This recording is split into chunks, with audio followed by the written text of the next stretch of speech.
Assalamualaikum warahmatullahi wabarakatuh. Baiklah, sebelumnya saya akan memperkenalkan diri terlebih dahulu.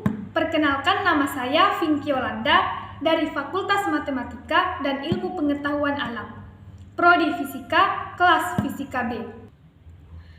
Pada kesempatan kali ini, saya akan memaparkan dan menjelaskan sebuah materi dengan dua judul materi, yang mana materi pertama yaitu Pancasila sebagai dasar negara dan materi yang kedua yaitu Pancasila sebagai sistem etika. Baiklah, saya akan menjelaskan materi yang pertama terlebih dahulu yaitu Pancasila sebagai dasar negara. Pancasila sebagai dasar negara sering disebut dengan falsafah negara atau ideologi negara.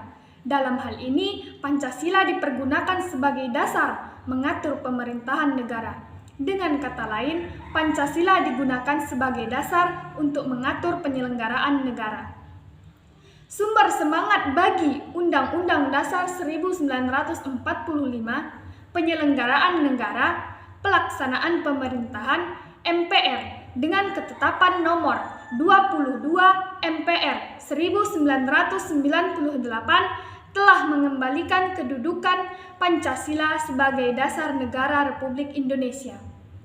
Pengertian Pancasila sebagai dasar negara diperoleh dari alinea keempat Undang-Undang Dasar 1945 dan sebagaimana diperoleh atau tertuang dalam Memorandum DPR GR 9 Juni 1966 yang melandaskan Pancasila sebagai pandangan hidup bangsa yang telah dimurnikan dan dipadatkan oleh PPKI atas nama rakyat Indonesia menjadi dasar negara Republik Indonesia. Pancasila sebagai dasar negara artinya Pancasila dijadikan sebagai dasar untuk mengatur penyelenggaraan pemerintahan negara. Pancasila menurut ketetapan MPR nomor 3/MPR/2000- merupakan sumber hukum dasar nasional. Pada tanggal 29 Mei 1945, Mr. Muhammad Yamin mengemukakan pemikirannya tentang dasar negara yang terdiri dari 5. Yang pertama yaitu peri kebangsaan, kedua peri kemanusiaan, peri ketuhanan, peri kerakyatan, dan yang kelima kesejahteraan rakyat. Setelah berpidato, Mr. Muhammad Yamin menyampaikan usulan secara tertulis mengenai rancangan Undang-Undang Dasar Republik Indonesia. Dalam rancangan undang-undang itu tercantum pula rumusan 5 asas dasar negara yaitu ketuhanan yang Maha Esa, kebangsaan persatuan Indonesia, rasa kemanusiaan yang adil dan beradab, kerakyatan yang dipimpin oleh hikmat kebijaksanaan dalam permusyawaratan perwakilan, dan yang kelima, keadilan sosial bagi seluruh rakyat Indonesia. Pada tanggal 31 Mei 1945, Profesor Dr. Mr. Supomo tampil berpidato di hadapan sidang BPUPKI. Dalam pidatonya berisi menyampaikan gagasan mengenai 5 dasar negara, yaitu persatuan, kekeluargaan, keseimbangan, lahir batin, musyawarah, dan keadilan rakyat. Pada tanggal 1 Juni 1945 oleh Insinyur Soekarno, secara lisan, usulan 5 asas sebagai dasar negara Indonesia yang akan dibentuk, yang terdiri dari nasionalisme atau kebangsaan Indonesia, internasionalisme atau peri kemanusiaan, mufakat atau demokrasi, kesejahteraan sosial, dan ketuhanan yang berkebudayaan. Implementasi Pancasila dalam pembuatan kebijakan negara di berbagai bidang. Yang pertama bidang hukum, bidang ekonomi, bidang politik, dan bidang pertahanan dan keamanan. Implementasi politik dan strategi nasional di bidang hukum, contohnya yaitu mengembangkan budaya hukum di semua lapisan masyarakat.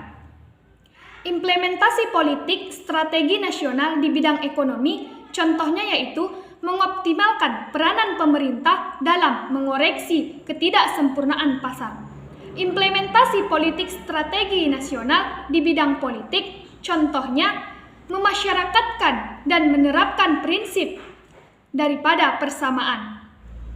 Implementasi politik strategi nasional di bidang pertahanan dan keamanan, contohnya yaitu meningkatkan kualitas profesionalisme Tentara Nasional Indonesia. Baiklah, saya akan menjelaskan materi yang kedua dengan judul Pancasila sebagai Sistem Etika. Etika bisa diartikan dengan kajian ilmiah terkait dengan etiket atau moralitas. Secara etimologisnya, etika berasal dari bahasa Yunani ethos, yang artinya watak, kesusilaan, atau adat. Istilah etiket identik dengan moral yang berasal dari bahasa Latin mos, yang jamaknya mores, yang juga berarti adat atau cara hidup. Moral atau moralitas digunakan untuk perbuatan yang sedang dinilai, sedangkan etika digunakan untuk mengkaji sistem nilai yang ada. Arti nilai bisa diartikan dengan sesuatu yang berharga, bisa juga diartikan dengan sifat dari suatu hal, benda, atau pribadi yang dihargai atau sebagai sarana mencapai tujuan. Bisa juga diartikan sebagai sesuatu yang membawa kita ke tujuan. Unsur-unsur nilai ada 5. Yang pertama berguna, kedua berharga atau kebenaran, ketiga indah atau estetika, yang keempat baik atau moral atau etika, dan yang kelima religius atau agama. Macam-macam nilai menurut Profesor Dr. Nathanegoro ada 3. Yang pertama nilai material, nilai vital, dan nilai kerohanian. Hierarki nilai ada 4. Yang pertama nilai kenikmatan, nilai kehidupan, nilai kejiwaan, dan nilai kerohanian. Nilai kerohanian ada 4, nilai kebenaran, nilai keindahan, nilai moral atau kebaikan, dan nilai religius. Pancasila sebagai norma moral merupakan nilai-nilai dasar yang bersifat fundamental dan universal bagi manusia dalam hidup bermasyarakat, berbangsa, dan bernegara. Harus dijabarkan dalam kehidupan yang bersifat praktis berupa norma-norma yang jelas yang kemudian menjadi suatu pedoman. Norma moral merupakan ajaran-ajaran, wejangan-wejangan, patokan-patokan, kumpulan peraturan, baik lisan maupun tertulis, tentang bagaimana manusia harus hidup dan bertindak agar menjadi manusia yang baik.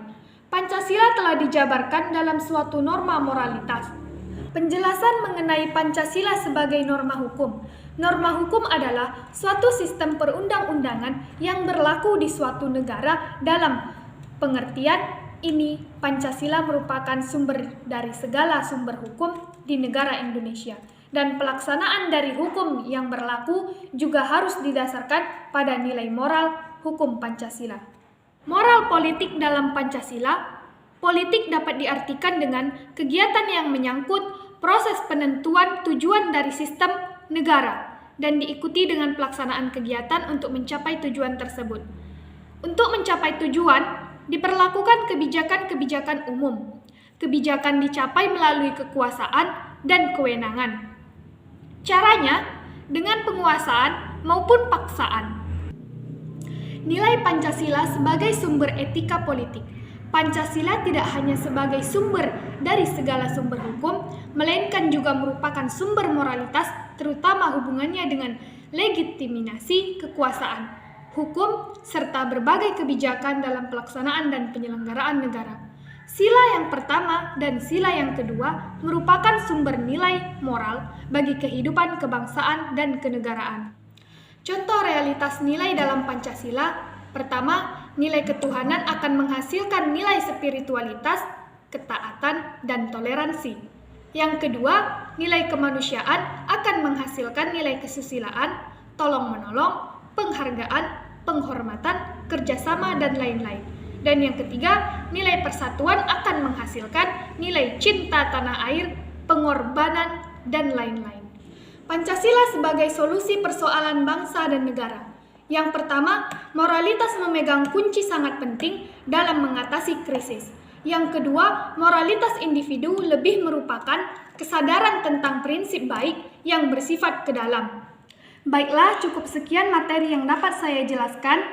Adapun kesimpulan dari dua materi ini adalah kesimpulan dari materi yang pertama yaitu Pancasila merupakan dasar falsafah dan ideologi negara yang diharapkan menjadi pandangan hidup bangsa Indonesia sebagai pemersatu, lambang persatuan dan kesatuan, dan sebagai pertahanan bangsa dan negara. Kesimpulan dari materi yang kedua yaitu Pancasila sebagai sistem etika adalah cabang filsafah yang dijabarkan dari sila-sila Pancasila untuk mengatur perilaku kehidupan bermasyarakat, berbangsa, dan bernegara di Indonesia. Saya ada memiliki sebuah quotes, yaitu tidak ada megapolitan yang dibangun dengan singkat. Semua butuh proses, mulai dari satu gedung, lalu kemudian dibangun gedung-gedung lain. Sama halnya dengan skill presentasi, tidak ada skill yang bisa diperoleh dengan singkat. Semuanya butuh proses, dan proses itu ada 4 tahapannya. Yang pertama, tahu, yang kedua, bisa, yang ketiga, terampil, dan yang keempat, mahir. Demikianlah penjelasan presentasi saya dengan 2 judul materi tadi. Apabila ada kesalahan dan kehilafan, saya mohon diberi maaf. Saya Vinky Yolanda. Assalamualaikum warahmatullahi wabarakatuh.